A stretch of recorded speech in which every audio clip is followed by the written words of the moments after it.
materi tentang pasar modal dan investasi. Tapi metode yang kita gunakan hari ini itu lebih berbeda dengan metode yang sebelumnya. Pokoknya metode yang kita gunakan hari ini itu belum terbayangkan di pikiran teman-teman. Mau nanya, berarti nanti kita ke bursa efek ya Bu untuk melihat pasar modal dan investasi?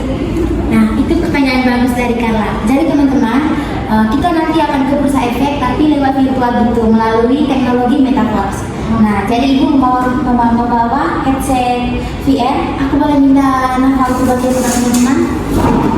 Wah, berarti seru ya Bu? Iya, penasaran Bu. Ya, nanti kita saksikan sama-sama ya. Siap Bu. Begini ya.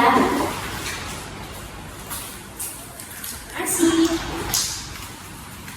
Angel, asik. Sama.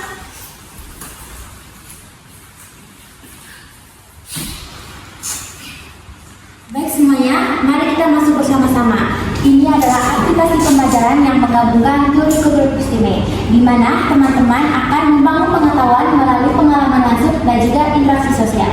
Mari kita pakai bersama-sama teman-teman. Ya ampun Bu, ini bener-bener deh seperti kita ada di lantai bursa BRI.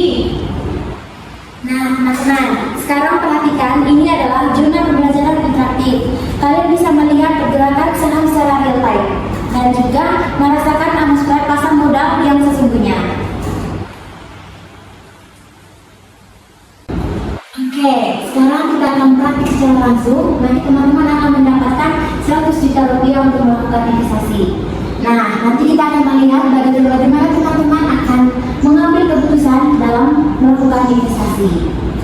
Wah Bu, ini saham teknologi sedang naik tajam. Apakah saya harus membelinya sekarang? Tunggu Naf, coba lihat indikator ekonomi makro dulu. Tingkat inflasinya sedang tinggi, biasanya saham teknologi sensitif terhadap hal ini. Nah, bagus Carla. Carla sedang menerapkan teori pembelajaran sosial, di mana Carla melakukan pengamatan dulu. Nah, saat tadi seperti yang kita lihat, Carla memberikan pengetahuannya kepada Nafa. Bagus teman-teman. Wah Bu, berarti dari simulasi yang baru kita lakukan ini, saya menemukan bahwa keputusan investasi tidak hanya berdasarkan data angka, tapi juga dipengaruhi oleh faktor psikologis seperti toleransi risiko dan bias emosional ya. Nah, bagus sekali Angel. Kalian itu baru saja mengalami ekonomi perilaku secara langsung. Nafa, bagaimana perasaan tadi saat harga saham turun drastis? Jujur Bu, deg-degan banget. Rasanya tuh panik mau jual semua saham. Tapi aku ingat sama yang diajarkan sama Bu Novita, ajaran tentang peraturan emosi dalam pengambilan keputusan ekonomi. Betul, ini membuktikan teori dua sistem berpikir. Ada sistem yang bereaksi cepat karena emosi dan ada sistem yang berpikir lambat tapi lebih rasional. Oke anak-anak, sekarang kita akan merefleksikan. Sebelum itu kita akan keluarkan dulu headset kita. Baik Bu. Akhirnya kita di dunia nyata. Oke anak-anak, sekarang kita akan merefleksikan pembelajaran kita hari ini. Nah, bagaimana perasaan teman-teman? Apakah ada perbedaan dengan metode yang kita gunakan saat ini dengan metode yang sebelumnya? Kalau aku sih jauh lebih baik Bu. Biasanya kita cuma baca dari buku, lihat teori yang dari buku.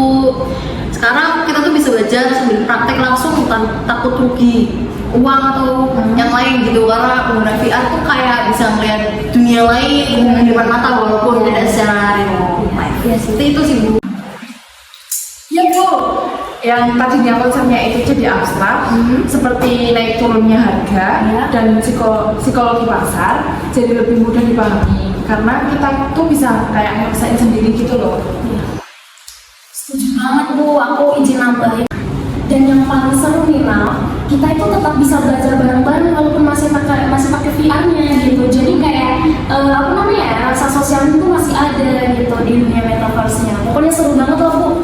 Oke, terima kasih ya teman-teman sudah merefleksikan pengalaman kalian. Jadi kesimpulannya berarti menggunakan metode ini teman-teman tuh lebih senang gitu ya, karena mengerti secara nyata gitu. Iya. Nah, selanjutnya juga kita akan menggunakan ini lagi nanti untuk pelajaran kedepannya agar teman-teman cepat memahami materi ini. Siap Bu. Ada beberapa teori, yaitu yang pertama ada teori pembelajaran berdasarkan pengalaman, yang kedua teori majemuk, dan yang ketiga ada teori aliran. Tadi yang pertama ada apa teman-teman? Cara pembelajaran berdasarkan pengalaman. Oke, pengalaman. Yang kedua tadi apa teman-teman? Majemuk. Kecerdasan majemuk. Yang ketiga apa? Teori aliran, Bu.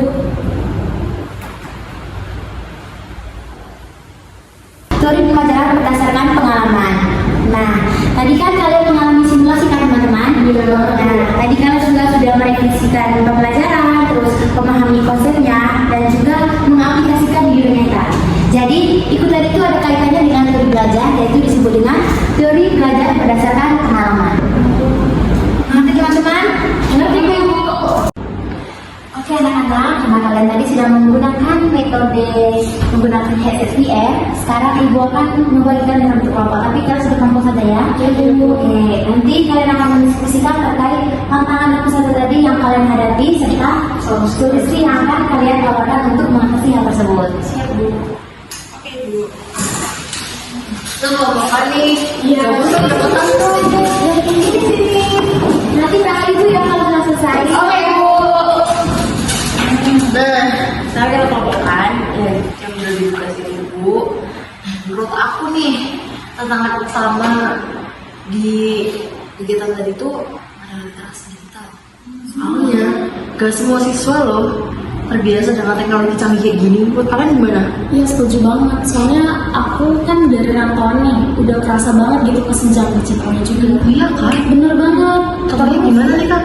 Gimana? Contohnya di tempat kamu gimana? Kayak misalnya nih kita di kafe komputer kan, ada beberapa yang bisa nih, tapi sebagian dari itu siswanya pada nggak bisa, dan banyak aja nanya gitu ke gurunya kan. Nah terus kalau selain literasi digital, kayaknya Nafa sama Angel harus tahu juga nih kalau manajemen waktu juga berpengaruh banget kalau kita gunain media kayak metaverse ini atau VR kayak gini. Soalnya itu kalian tahu nggak, bakal kayak kecanduan gitu, ada kayak zat adiktifnya gitu loh yang buat kayak kita pengen terus-terusan sehingga kayak terasa waktunya udah ini banyak banget yang habis gitu. Buat main kayak gitu. Sudah? Ibu, ini kelompok kami tadi juga udah membahas bagaimana menjaga koneksi manusiawi. Jadi itu jangan sampai kita lebih nyaman sama dunia virtual. Terus daripada berinteraksi secara langsung gini Bu. Bagus teman-teman, kalian sekalian itu sangat kritis. Kalian sudah menunjukkan bahwa kalian itu berpikir kritis terkait dengan teknologi pendidikan di Indonesia pada saat ini ataupun di masa yang akan mendatang. Yang sudah kalian disampaikan. Nah, literasi teknologi itu bukan hanya untuk siswa juga, tapi guru juga penting untuk menguasai teknologi agar pembelajaran di kelas berjalan dengan baik. Nah, terus pembelajaran di metaverse itu bukan berarti itu mengganti peran guru ya teman-teman, tapi automating proses pembelajaran. Kita sebagai pendidik juga harus bisa beradaptasi dalam teknologi 4.0. Yang penting teknologi adalah alat, human element, empati, kreativitas, dan bisa tetap menjadi bagian dalam pendidikan. Sebelumnya sudah terasa ya 3 jam sudah berlalu. Sekarang pemilihan apa untuk kumpulin lagi SSIN-nya. Oke Bu.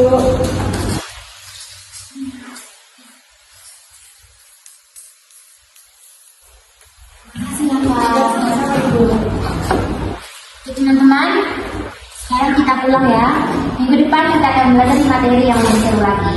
Wow, terasa.